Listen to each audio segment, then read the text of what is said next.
Welcome in everyone, this is Sean with MTG808 Jr. and today we're going to be taking a look at the highlights from the Guilds of Ravnica spoiler. That's right, the full spoiler for the Guilds of Ravnica set has been released, so we're going to be looking at the cards that I think are going to most impact Standard Pauper, or at least have the potential to impact Standard Pauper. Before we jump into the spoilers though, just want to make sure everyone knows about our upcoming tournaments. Our first tournament, that's going to happen after rotation, meaning Guilds of Ravnica comes out on the 5th, which rotates out Kaladesh, Aether Revolt, Amonkhet, and Hour of Devastation from Standard Pauper Legality. That first tournament with Guilds of Ravnica and without all those old sets will be October 13th over at Miniq in Mililani. And the next tournament after that will be the next weekend, October 21st, which is a Sunday. Another use Standard Pauper over at Westside Comics and Games in Kapolei. And this format, with Guilds of Ravnica being the most recent set legal, will be the same format that we will be using for our December 1st Youth Championship Scholarship Tournament. Of course, that means that we will be giving away $500 in scholarship to our first place finisher and $250 in scholarship to our second place finisher. That tournament will be December 1st over at Dirtle Zone in Aiea. Of course, we will have more tournaments between now and the December 1st tournament. We just haven't scheduled them yet, so keep your eyes peeled. However, those tournaments will be using Guilds of Ravnica, and that is what we are here to talk about today. So, first, just a smidge of background about the Guilds of Ravnica. A guild is a two-color pair. They have 10 guilds, one for each of the potential ways to pair the colors, and in this set there are only 5 color pairs that are featured. The other 5 will be in the next set, which is called Ravnica Allegiance. So we have the Boros, right, the red-white army, Izzet, the blue-red mad scientists, Dimir, the blue-black kind of secret agents, Golgari, the green-black kind of rot farmers, and then the Celestia, the green-white conclave, right, they work together and form unity. So we're going to be going through these spoilers roughly by the colors, because a lot of the cards and mechanics are kind of meant to play together, so we will naturally be going through the spoilers looking at the color pairs one at a time. But the first thing that I want to highlight here in our spoilers is the guild gates are getting reprinted. The last Ravnica set did have a guild gate for each guild. Basically, it's a land that enters the battlefield tapped, can make either color of mana that is featured in that guild, and it is the subtype of gate. So there have been some cards spoiled that say that they care about gates, not as many as the previous Ravnica that we've seen so far, but keep your eyes peeled for that. But if not, it's just going to be more accessible color fixing. The dual lands that were featured in M19 at Common were a huge help in terms of making color fixing available for the students to play with. Guild gates are going to do more of the same. Moving on here, this is the second kind of mana fixer that they have featured in Guilds of Ravnica. Each guild has a locket, so it's a 3-mana artifact. It comes into play. It can tap for either color of mana, and then you can pay 4 hybrid mana. Hybrid means that you can pay either color of mana to meet that mana requirement. So, for example, here, the Boros locket, you can pay 4 red-white hybrid mana. So that could be 4 red or 4 white, or 3 red and white, or 2 red and 2 white, right? Any combination, as long as all 4 of those colors are either red or white. So you pay the 4 hybrid mana, you tap, you sack the locket, and you get to draw 2 cards. So if there is a deck that wants a 3-mana accelerator as an artifact, this is probably going to be a very solid choice, because it ramps you in the early game, right? You can play it and then tap it immediately because it's an artifact, and artifacts don't have summoning sickness, so you can play it and tap it immediately, make mana, and then later in the game, when you have 4 mana plus the locket, then you can cash it in for 2 more cards, and you get some card advantage there. Kind of slow. The format is, there are a bunch of kind of slow, grindy decks in the format.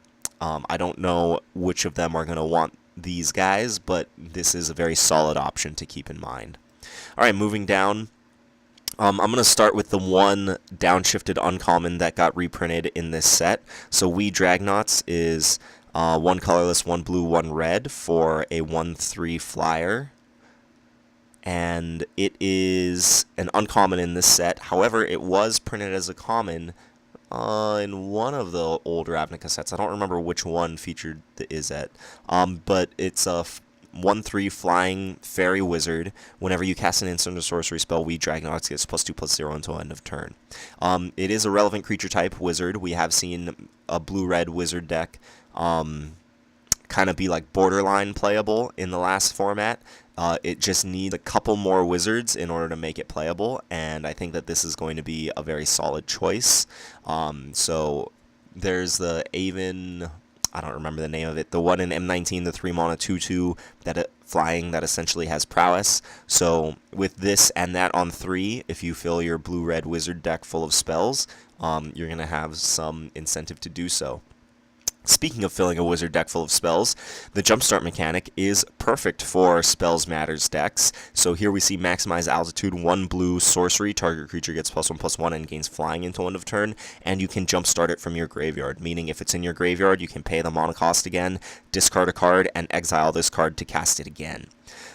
So it's a cheap spell, and you can cast it a second time by discarding a land or any other card, maybe a more expensive card that's stuck in your hand.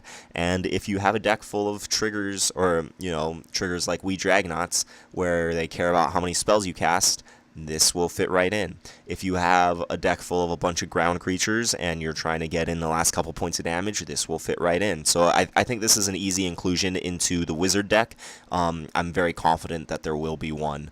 Once the full set is available on Magic Online, I will be posting my build of wizards, so keep an eye out for that. Alright, speaking of wizards, Vidalcan Mesmerist, 1 blue, 1 colorless for a 2/1 Vidalcan wizard. Whenever Vidalcan Mesmerist attacks, target creature an opponent controls gets -2/-0 until end of turn. This guy is not amazing, but not terrible. A 2-mana 2/1, that's a decent body. 1 toughness is a liability in the format since there's so many things that can kill 1 toughness creatures. However, if you're an aggro deck, a wizard aggro deck, and you want to be attacking and pushing through damage, the ability to shrink a potential blocker means that you can have some pretty favorable attacks. So I think Viashino Pyromancer is going to be the auto 4 of in the blue-red wizard deck. I think that this is potentially going to be, anywhere from a 2 of to a 4 of in the wizard aggro deck. We will see. I think that this is one of the better 2-drop options that the wizard deck has. Unfortunately, Omen Speaker is not very good at being aggressive, and Shaper Apprentice requires you to play Merfolk. So I think that this guy will edge out both of them in that wizard aggro deck. Speaking of 2-drop wizards, Goblin Electromancer is a reprint. A blue and a red for a 2/2 Goblin Wizard that says instant and sorcery spells you cast cost 1 less to cast. This is a staple in the modern Storm deck because you want to just reduce the cost of all of your ritual effects, and then the deck just kind of goes nuts. Unfortunately, we don't have any way to super abuse this ability in Standard Pauper, but if you're playing a build of wizards that is playing a bunch of spells with colorless mana costs in them, then this guy is potentially better than the Mesmerist that we just looked at. Thinking through the wizard deck, if you're building it with a bunch of spells that are already really cheap, like Shock, Maximize Altitude, Opt, stuff like that, then Electromancer will not be at its best. I think you really want to be able to use the ability if you want to include 4 of this guy in your wizard deck. But, having more options means that the deck is more likely to be a contender. So, welcome back to Standard Goblin Electromancer. Alright, so this card kind of goes well with Goblin Electromancer. Sonic Assault, 1 colorless, 1 blue, 1 red. Tap target creature. Sonic Assault deals 2 damage to that creature's controller, and you can jumpstart it from your graveyard, so you can cast it a second time from your graveyard by discarding a card and paying the mana cost, and then exiling it. So, speaking of spells with a colorless mana and their casting cost, this would go well with Goblin Electromancer. In an aggressive blue-red aggro deck, this kind of does exactly what you want to do. It damages your opponent, it taps down blockers, and,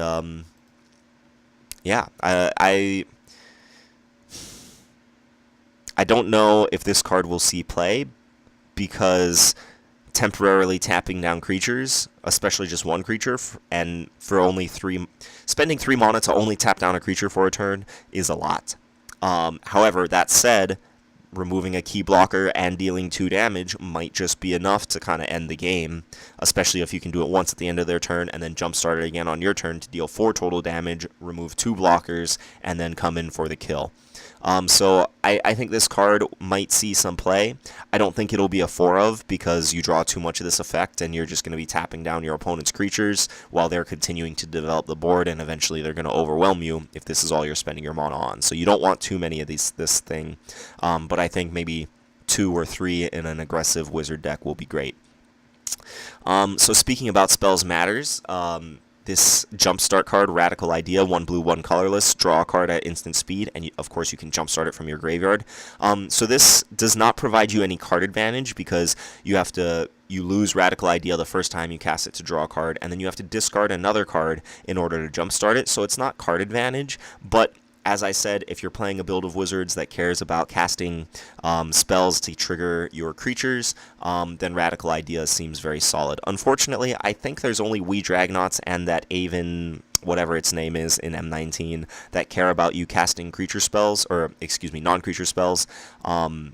So at least in the wizard creature type, I think there was one in the spoilers that I don't think is very good, but you know, Nimbleblade Kenra, Spellweaver Eternal, these legitimate strong prowess creatures are all rotating out, so I'd be surprised if Radical Idea sees play, but it is something to keep in mind.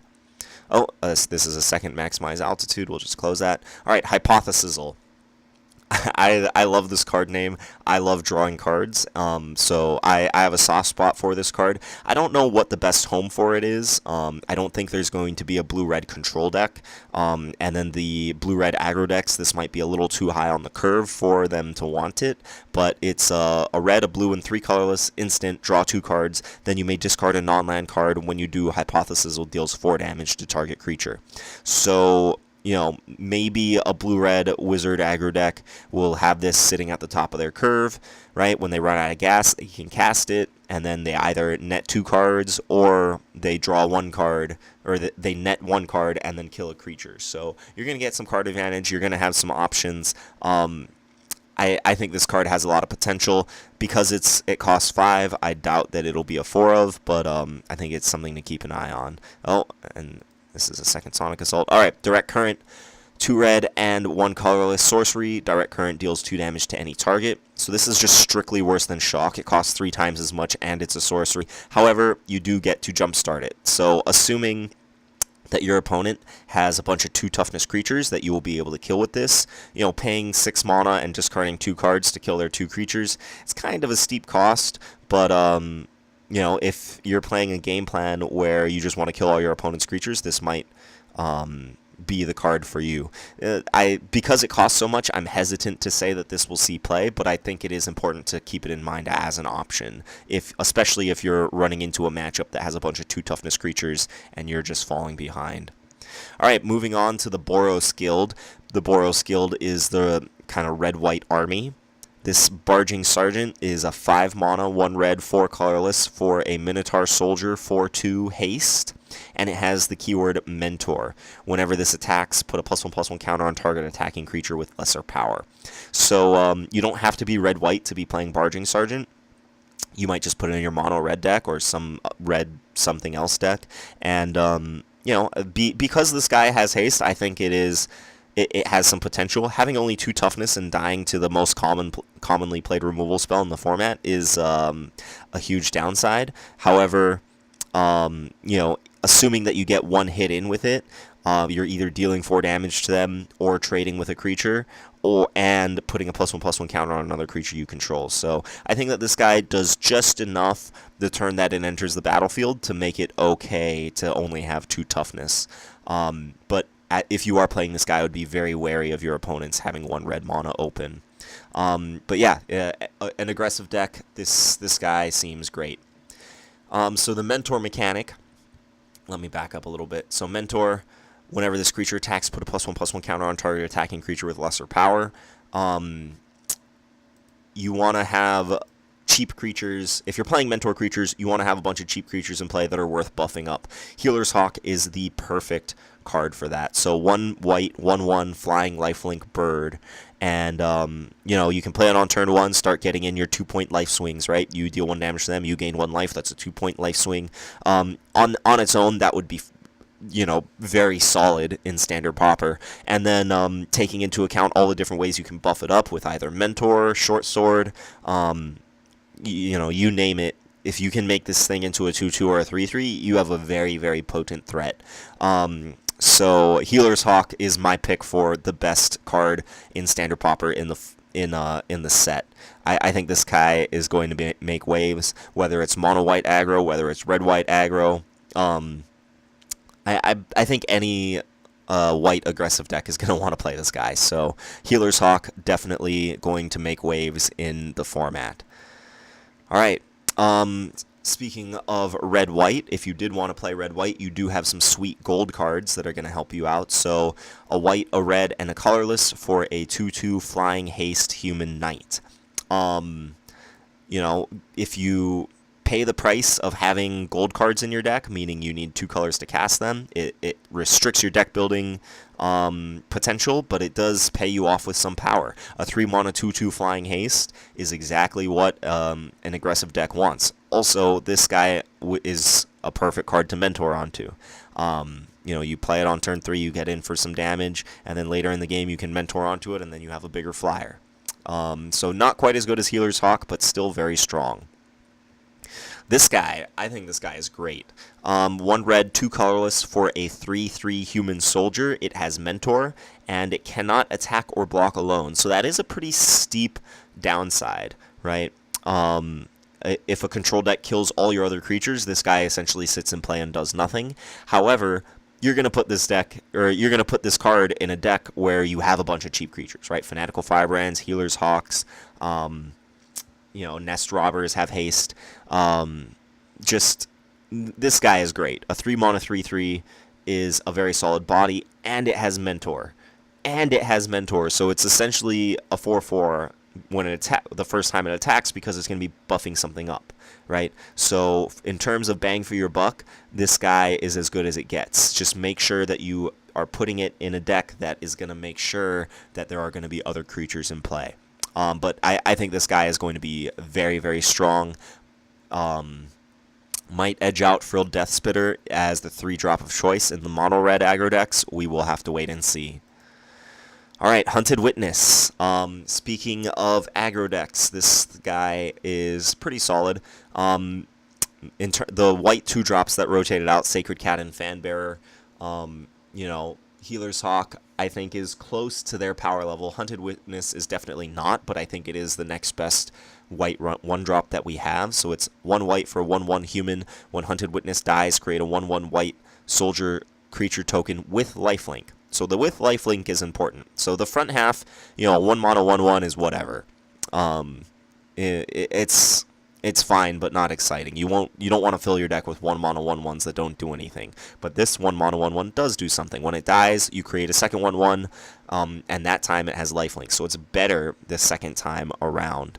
In terms of white aggro deck, you know, especially ones that are going to be pumping up their creatures, having cheap lifelinking creatures is the way that the white aggro decks were kind of able to beat all the other aggro decks last season. So I think we'll continue to see some of that this season, although I think the power level in general for the white aggro decks is going to be dropping.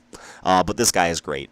He's going to go in a lot, if not all, of the white-based aggro decks. This guy is interesting. So I mentioned that gates have payoffs, right? The gates are the dual lands that come into play tapped. This guy cares about you having a gate in play. So a white, a red, and 3 colorless for a 3/3 Viashino Soldier. It says Garrison Sergeant has double strike as long as you control a gate. So gates coming into play tapped means that aggro decks usually don't want them, but this guy gives you some pretty good incentive to be playing it. Like, imagine casting Run Amok on this guy. You have a 6/6 double striker. Like, that's huge. The pirate deck needs to, a 6/6 double striker with trample, right? You know, I guess it is a 3-card combo because you need this Run Amok and a Gate in play, but one of those cards is a land, right? The Pirate deck needs to have a Pirate, Buccaneer's Bravado, and Run Amok in order to create a threat close to this size. So, there are some restrictions. As I said, there's a real cost to playing lands that come into play tapped in an aggro deck, but this effect is very strong. I would be surprised if this guy saw 0 play over its tenure in Standard Pauper. Alright, this guy is my 4-drop of choice for the white aggro decks moving forward. It's not quite Talkrop Elite power, but this guy is pretty close. It is a 3 colorless, 1 white, human knight, 2/3, with flying, vigilance, and mentor. Okay, so it's a 2/3, which means that it has to mentor one power attackers. But this guy, being a 2/3 flying vigilance, basically the downside of mentor is once you attack with it, they'll probably just kill your mentor creature and you only get 1 bonus off of it. The fact that this guy has flying and mentor means that you're very, very likely to get multiple triggers off of this guy. As long as you can, have enough 1 power creatures to put +1/+1 counters on, or a way to bump this up, right? You put a short sword on this, or you mentor it with your, red mana, the 3 mana 3/3 in red with mentor, right? If you can buff this guy up, then he can start buffing up your 2 power creatures. So the fact that this guy has flying and mentor together, I think this guy is going to be great. It's no Talkrop Elite, but it's close. Hammer Dropper. I would be very surprised if this guy saw any play, but I'm mentioning him just because he does have a very high upside if he doesn't die. A white, a red, and 2 colorless for a 5/2 with mentor. Having 2 toughness, I think, on a 4-drop is just, it's too high of a cost. This guy doesn't have haste like the Barging Sergeant does. It's just going to die to shock. It's going to die to any 2-drop that blocks it, basically. Sure, you get to mentor onto something, but I want a little bit more out of my 4-drops than what this guy is offering. Sure, if your opponent has no creatures in play, then this guy is just going to drop the hammer on your opponent and hit them for 6 damage. But there's better 4-drops that you can play in this slot. But I'm mentioning him just because in a perfect scenario, he is very powerful. Alright, so speaking of cards that are going to be good to mentor onto, first strike creatures are pretty solid. This guy is a big downgrade, though, from Aether Chaser. Of course, Aether Chaser was 1 red, 1 colorless for a 2/1 first strike, makes 2 energy when it comes into play, and then when you attack with it, you can spend 2 energy to make a servo. That card was super pushed because they were really trying to do a lot with energy in the Kaladesh block. This card, nowhere near as good, but still possibly playable, especially because Mentor is in the set. So you can play either 1 white and a colorless or 1 red and a colorless. So you can play this in a mono white deck or a mono red deck, or of course a red white deck. But as long as it's your turn, Fresh Face Recruit has first strike. So he is not a good blocker at all, but when you're attacking with a first strike creature, it's hard for your opponent to block, especially if you mentor onto this guy, right? A 3/2 first striker is miles better than a 2/1 first striker, and then if you somehow get this guy up to a 4/3 first striker, you have a very formidable attacker on your hands. So this guy has some potential. We'll see if he sees any play. Speaking of potential, this guy is pretty nichey, but I thought I'd mention him just in case. So 1 red, 1 colorless for a 2/1 Goblin Warrior. Whenever Ornery Goblin blocks or becomes blocked by a creature, Ornery Goblin deals 1 damage to that creature. So that trigger happens before combat damage happens. So if they block this guy with a 1/1, then the 1/1 dies before it can deal damage. Same thing if you block if you block a 1/1 with this guy, then the 1/1 will die before damage happens. This guy, a 2/1, 2/1, in a passable but unexciting body. I'd be very surprised if this guy saw main deck play. There would have to be a ton of 1 toughness creatures in the format for me to want to main deck this guy over other 2-drops. But I thought I'd mention him. Okay, moving on to the Celestia Guild, the Celestia Conclave. They're all about working together and making big monsters. So Centaur Peacemaker. It's a 3 mana, 1 green, 1 white, 1 colorless for a 3/3 Centaur Cleric. When it enters the battlefield, each player gains 4 life. each player. That means your opponent too. So I'm not sure if this guy is going to see play. Like, you would have to be playing a pretty slow deck for you to not care about giving your opponent 4 life. And I don't know if green-white is really in a position to play a super long game where you don't care about giving your opponent life. All the other green-white decks in Standard Pauper are trying to kill their opponent with damage, so I'd be surprised if this guy saw play. It might be a good sideboard card against the red decks where you know they're going to be faster than you, but you know, we'll see. A 3 mana 3/3 is solid. Gaining 4 life for you is sweet. As long as you don't care as much about giving your opponent the 4 life, then this guy might see play. Alright, Siege Worm. So the Celestia keyword in the set is Convoke. Convoke means that a spell with Convoke, you can tap your creatures to reduce the casting cost of that spell.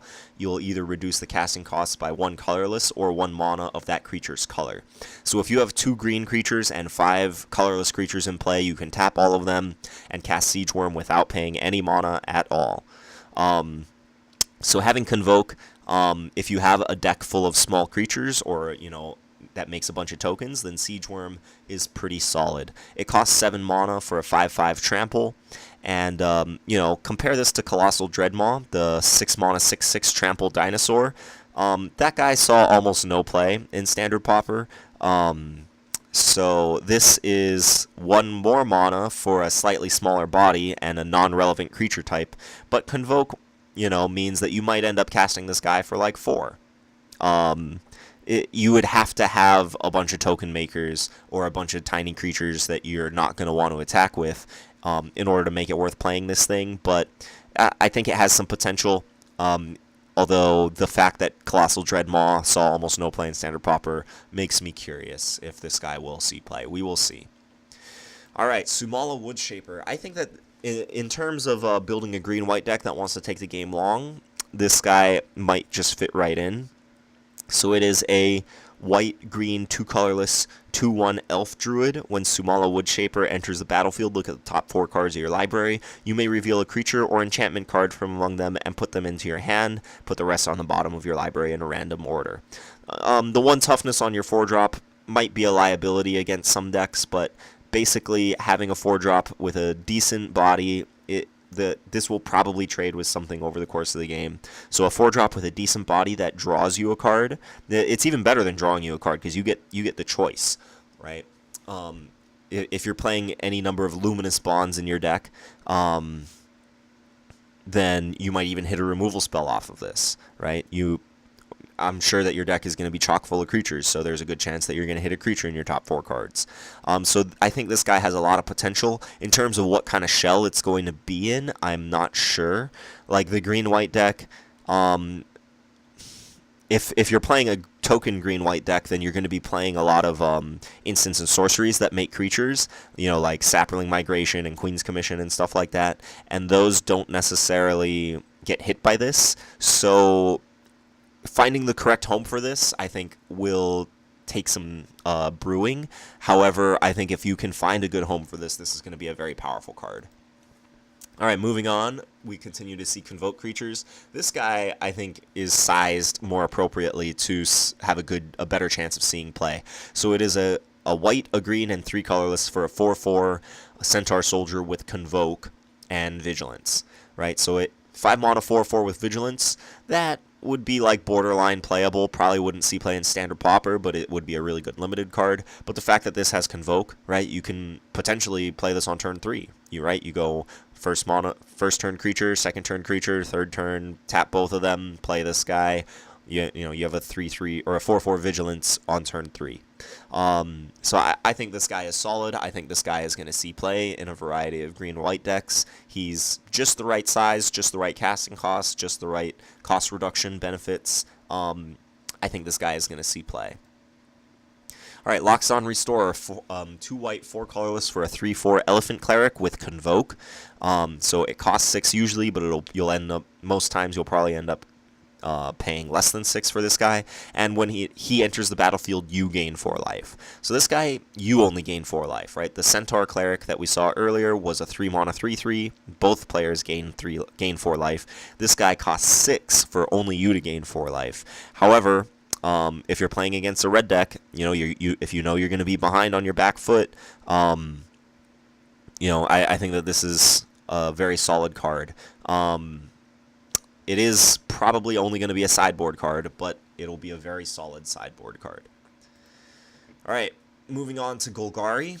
Golgari is, of course, the green-black rot farmers, right? They use dead material to grow zombies and plants out of. That's kind of their niche. So here we see a 1 green, 1 black, 1 colorless, 2/2 zombie soldier, erstwhile trooper, and you can discard a creature card. Erstwhile trooper gets +2/+2 and gains trample until end of turn.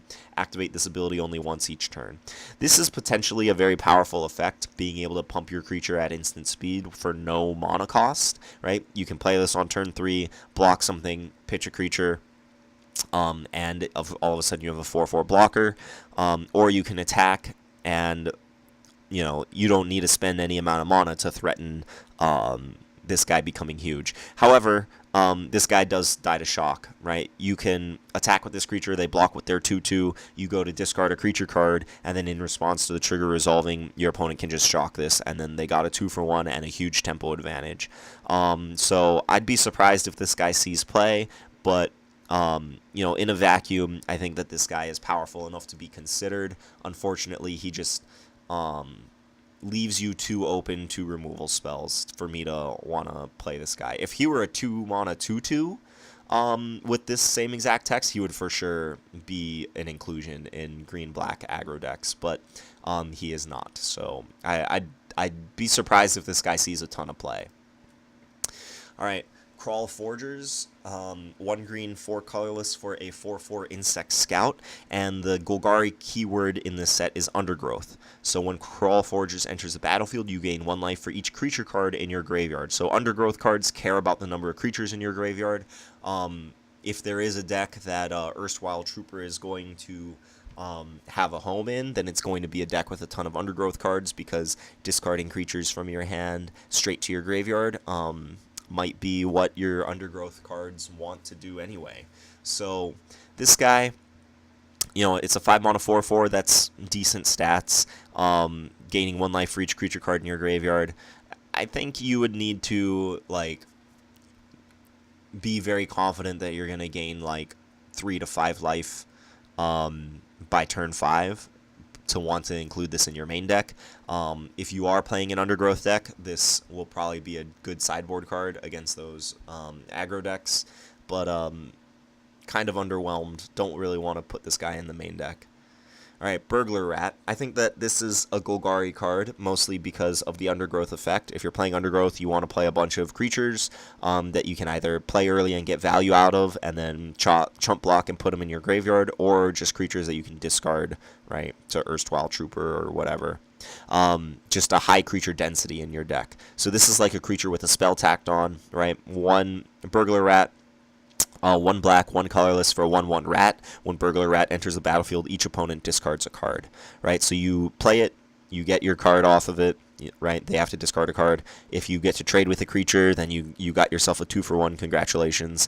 And then, it does increase your creature density for your Undergrowth cards. This guy, along with Dusk Legion Zealot, I think are going to be the backbone of any Undergrowth deck that we see. Speaking of enablers for Undergrowth, Barrier Bones here. It has a Dimir keyword on it, Surveil, but I think it will likely be at its most powerful in a Golgari deck. So 1 black for a 0/3 skeleton wall. It has Defender, meaning you can't attack with it. And when Barrier Bones enters the battlefield, Surveil 1. Surveil says, look at the top card of your library. You may put that card into your graveyard or keep it on top, right? So it's like a Scry, but it goes into your graveyard instead of on the bottom of your library. If you're playing a bunch of undergrowth cards and you see a creature on top of your library, then putting it into your graveyard will make all your undergrowth cards stronger. And of course, this is a creature to increase your creature density. Barrier Bones could very well see play. Even in non-undergrowth decks, this could be a fine sideboard card against the aggressive decks, just to have an early blocker and then smooth out your early draws. Very similar to Omen Speaker. So, you know, the control decks might want to play this as well. Alright, continuing with the undergrowth cards, we have Moonmark Painter, 2 black, 2 colorless for a 2/3 human shaman. A 4-mana 2/3 is fine, but unexciting, but the ability is what you're playing this card for. So it has undergrowth. When Moonmark Painter enters the battlefield, target creature gains Menace and gets +X/+0 until end of turn, where X is the number of creature cards in your graveyard. So, you know, if you have 4 or 5 creatures in your graveyard, giving a creature +5/+0 and Menace is huge, right? Assuming your opponent doesn't kill the creature in response, you're going to get a huge chunk of damage out of this. Unfortunately, this guy is not very good on turn 4, because even if you curved out, right, you played a creature on turn 1, on turn 2, and turn 3, you need one of those creatures to stay in play in order to put this trigger to use, meaning that you would have a maximum of 2 creatures in your graveyard. So not exciting, but in the late game, this guy is amazing. So I think if there is an undergrowth deck, this card will probably be included in it, although you don't want to lean too hard on this as a 4-drop. Same thing with this guy. Undergrowth cards are better the longer the game goes, but, you know, you play them on curve and they're kind of unexciting. But we have Rhizome Lurcher, a 1 green, 1 black, 2 colorless, 2/2 fungus zombie with undergrowth. Rhizome Lurcher enters the battlefield with a number of +1/+1 counters on it equal to the number of creature cards in your graveyard. So if you play this guy, you know, with just 2 creatures in your graveyard, you have a 4-mana 4/4. That's Baloth Gorger's size, right? So you have to work to get this to be the size of a normal green 4-drop. But, you know, in the late game, you can reasonably expect this guy to be like a 6/6 or a 7/7. But you do have to build your deck accordingly, and you do have to put in work to make that happen. I don't know if it's going to be worth it to build around this undergrowth effect, but if it is, then this creature is going to see play. Alright, Undercity Uprising, 1 green, 1 black, 2 colorless, sorcery. Creatures you control gain Death Touch until end of turn. Target creature you control fights target creature you don't control. So if there is a green-black aggressive deck, this, you know, you might want to play some number of this. You do want to make sure that your creatures have big butts, because it is fighting, which means that they're going to deal their damage back to you.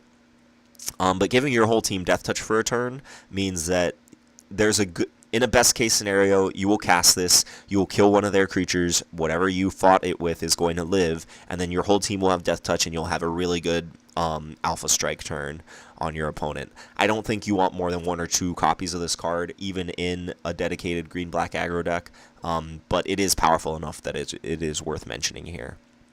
Alright, continuing with the undergrowth theme, we have Vigor Spore Worm, 6 mana, right? 1 green, 5 colorless for a 6/4 worm. Undergrowth, when Vigor Spore Worm enters the battlefield, target creature gains Vigilance and gets +X/+X until end of turn, where X is the number of creature cards in your graveyard.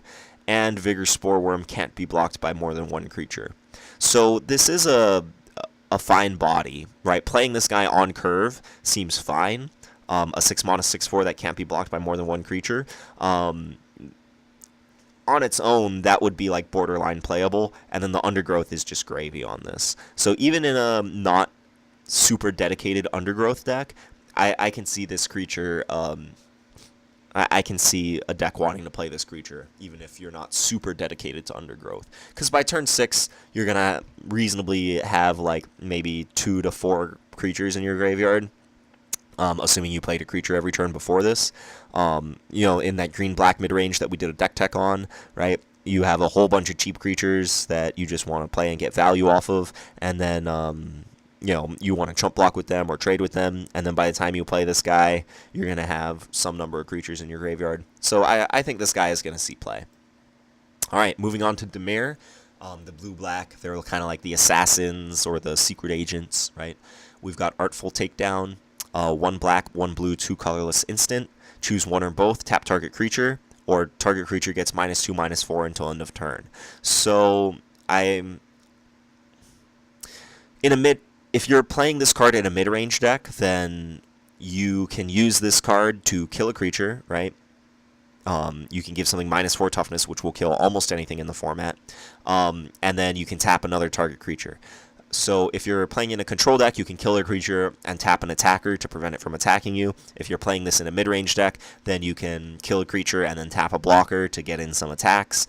It does cost 4, which is kind of expensive for removal, but this piece of removal is very flexible. So I wouldn't be surprised if this saw 0 play. I think this is a great 1 or 2 of in any blue-black deck.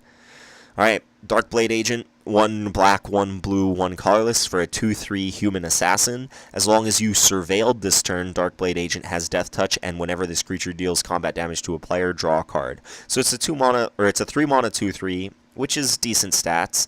And then if you have enough surveil cards in your deck, then all of a sudden this becomes a card draw engine. Or a 2/3 Death Toucher. Death Touchers with high toughness are very good blockers. So this card is powerful. It depends on how much surveil you have in your deck, but I think trying to build around this guy, we'll see if it's worth it, but I'd be very surprised if it wasn't worth trying to build around this guy. Okay, so here we see more surveil spells. 2 black, 3 colorless, sorcery for Deadly Visit, destroy target creature, surveil 2, right? Standard Pauper has tons of 5 mana sorcery speed, destroy any target creature. This one has surveil 2, which is not quite drawing a card, but having that much selection means that, you just spent 5 mana to kill a creature. You're probably at the point in the game where you're sort of stabilized. You just need to plan out your next couple of turns. Surveil is going to do that nicely. So Deadly Visit, if you are going to play a 5 mana removal spell, this one is in hot contention with Contract Killing. Dimir Informant, 1 blue, 2 colorless for a 1/4 human rogue. When Dimir Informant enters the battlefield, surveil 2. So very similar to Omen Speaker. Omen Speaker scries, it does not surveil, but this guy has 1 extra point of toughness for 1 extra mana, and the cards can go into your graveyard. If you need a defender, if you want to smooth out your mana, this card does it all. It's looking like the Dimir decks are going to kind of be choked on 3, so we'll see which 3-drops end up getting played. But, Omen Speaker has been great. This guy does what Omen Speaker does, just in a slightly different way. Alright, this might be the best sweeper that we've seen in Standard Pauper for a long time. Blazing Volley is rotating out. This card is going to be the next best thing that we have. So 1 black, 2 colorless, sorcery for Mephitic Vapors. It says all creatures get -1/-1 until end of turn, and you surveil 2. Okay, so all creatures get -1/-1 until end of turn. I have a feeling that there are going to be a bunch of token decks popping up. A bunch of the aggro decks are playing 1 toughness creatures. This card seems very solid, and then tacking on Surveil 2 means that even if you're only getting a 1-for-1 with this, you're still going to get a little bit of extra value with it, just to have it help you smooth out your next couple of turns. So Mephitic Vapors will probably see play in the format, at least as a sideboard card. Notion Rain, 1 black, 1 blue, 1 colorless for a sorcery. It says Surveil 2, then draw 2 cards. Notion Rain deals 2 damage to you, right? So you get to Surveil 2 first, and then draw 2 cards. That is pretty powerful. That is a good amount of card selection. So if you like the cards that you see, you can keep them. If you don't, put them in your graveyard, draw 2 new cards. Or you can split the difference, obviously. Having to deal 2 damage to yourself is a pretty high cost. There are a bunch of amazing aggro decks in the Standard Pauper format, so I don't know if this card is that much better than Secrets of the Golden City, but I think it is an interesting option to keep in mind, especially if you are playing that agent that cares about Surveil. This card should be considered. But again, the 3 drops the blue-black 3-drops all look amazing, you can't play all of them. You still need to have a curve in your deck. All right, Unexplained Disappearance, 1 blue, 1 colorless. For an instant, return target creature to its owner's hand and surveil 1. So Blink of an Eye allows you to return any non-land permanent to its owner's hand and draw a card for 4 mana, or just return it to their hand and not draw a card for 2 mana. This card is kind of like halfway in between. For 2 mana, you get to return the creature to its owner's hand, and surveilling is not quite drawing a card, but it's similar in the sense that it keeps the gas flowing. If you are playing that Surveil Matters creature, then you'll probably want to play this in that deck. Instant Speed Surveil is really good with that 2/3 guy that cares about surveilling. 5 mana, Watcher of the Mist, 5 mana, 2 blue, 3 colorless for a 3/4 Flying Spirit. When Watcher in the Mist enters the battlefield, you surveil 2. Cloud Reader Sphinx did not see play in the previous season, so we'll see if this guy sees play. Surveil is better than Scry, so we will see. Something to just keep in mind. Alright, Whisper Agent. I really like this guy. So we've got 2 blue-black hybrid mana and 1 colorless for a 3/2 human rogue with flash, and when it enters the battlefield, you surveil 1. So again, this is a blue-black 3-drop that looks real sweet. It plays real nicely with that other blue-black 3-drop that cares about surveil, especially because you can surveil at instant speed to really mess up their blocking decisions. But, you know, a 3 mana 3/2 body, that's great. With flash, that's even better. And then it surveils when it comes into play. I think this guy is very, very solid. This guy is going to see play in a ton of, you know, blue decks, in a ton of black decks, and in blue-black decks as well. Muse Drake, underwhelming, but has potential. 1 blue, 3 colorless for a 1/3 flying Drake. When Muse Drake enters the battlefield, draw a card. Right, so it's a 4 mana 1/3, so it's a decent body if you're interested in blocking. And it does fly, so it blocks flying creatures. It can attack for 1 in the air if you need it to, and it replaces itself when it comes into play. Not the most powerful card, but a completely acceptable card. All right, we have a Dead Weight reprint, so 1 black. For an enchantment aura, enchanted creature gets -2/-2 permanently. What can I say? This card is very efficient removal. You know, it'll straight up kill a 2 toughness creature. If their creature has more than 2 toughness and it's giving you issues, you can shrink it using this, permanently shrink it using this. So this is a very solid card.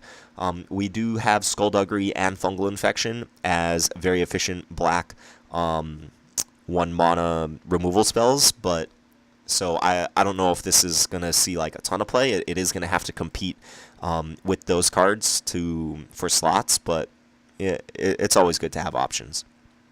Alright, I'm very excited about this guy. Hired Poisoner, 1 black for a 1/1 human assassin with Death Touch. Right? Skittering Heartstopper has been seeing a ton of play, and it is a 1 mana 1/2 that you have to pay a black to give it Death Touch. Not needing to pay a black to give it Death Touch, I think it's worth playing this guy over Skittering Heartstopper. And you know, the boys in the high school boys in my Magic Club have been loving Skittering Heartstopper, so they might just play for the full 8 copies of this guy. You know, for Skittering Heartstopper. We will see. Alright, the last card that I have selected here on the list, Urban Utopia. 1 green, 1 colorless for an enchantment aura. You enchant a land, and when Urban Utopia enters the battlefield, you draw a card. An enchanted land has tap, add 1 mana of any color. So it essentially turns whatever land it enchants into a land that makes whatever color you want it to. It's not the most powerful effect, but if you are wanting to play a you know, a 3-color deck or something, you'll probably need to lean on a card like this, or just play multiple dual lands, and then your deck will be really slow. But this card has some potential. We'll see if it gets played. The last card I want to touch on here, gotta go all the way down to the bottom, and Gateway Plaza. It is a gate.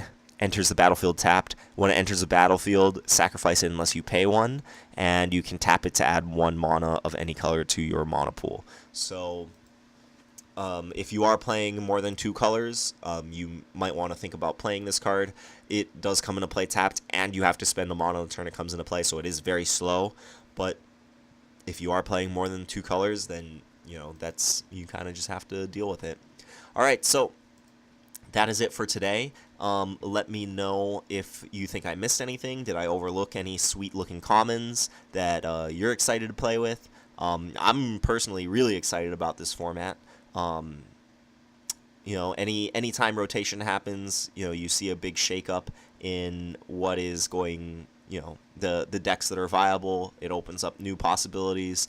I've done 6 or 7 deck techs already on decks that I think are going to survive, and not all of those decks saw play last season. So the rotation happening opens up a bunch of niches, and then we'll see what rises to the top once we start playing. But if you made it this far, thank you so much for watching. If you want to support what we do, hit that like button, become a subscriber. You'll get